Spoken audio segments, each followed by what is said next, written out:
What I would say is, as a young man, I want to open your eyes and look at the world. Right now, please see, what is the most needed thing in the world right now? You don't do some fanciful thing that you like to do. You must do what's most needed, isn't it? Isn't it so? If you get carried away by situations, people become like this, it's useful but it is not the basic thing. Today you saw a train burning, so you want to become a firefighter. Tomorrow you saw something, you want to become that.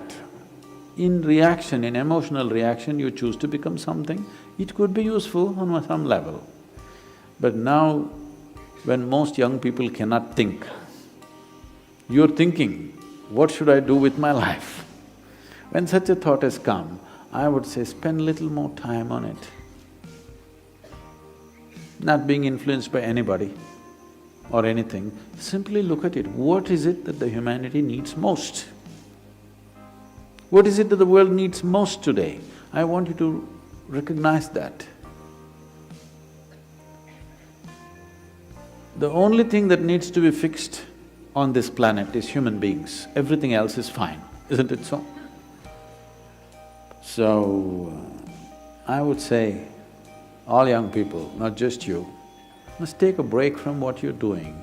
Just caught up because you did school, you went to a college, because you did college, you went to the next thing and the next thing and you end up with a PhD. What to do?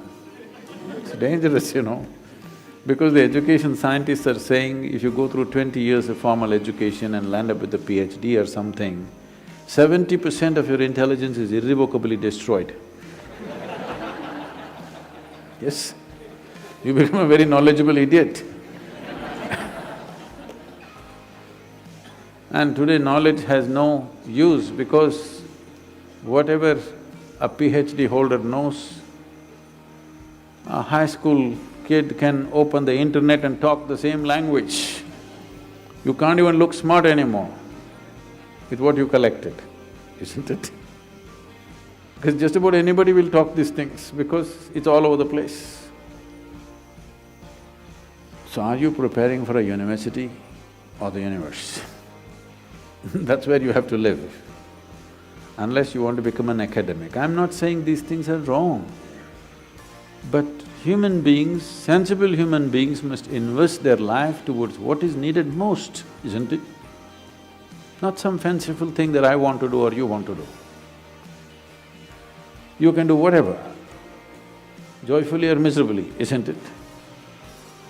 And just because today you think, by doing this I will be happy, if you go, don't ever think you will stay happy by doing that after some time.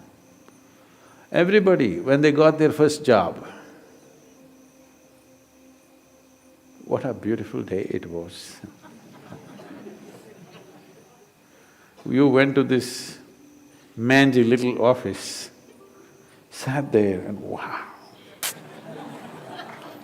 how it felt.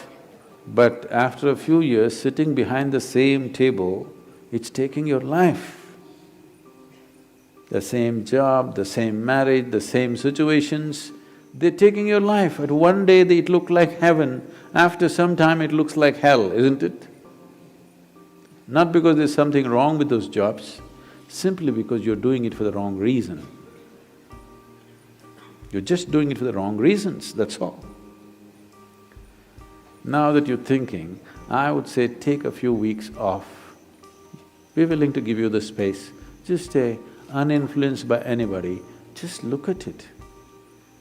There are many things you will want to do right now because of immediate compulsions. You're broke right now, you think the first thing is to find a job. Or some other compulsion within you, you think the first thing is to do this. Beside your compulsions, suppose you had none of these compulsions, what would you like to do with life? That's what you should do. You should not decide your life and the course of your life based on immediate compulsions. You decide in your life, if you do this for 100 years and look back, after 100 years if you look back, is it still worthwhile? You do that. There are many others who would like to be you. Oh, I wish I was 20 and I wish I could think what to do at that time I did something. There are any number of people here. Now that you're 20 and you're fortunate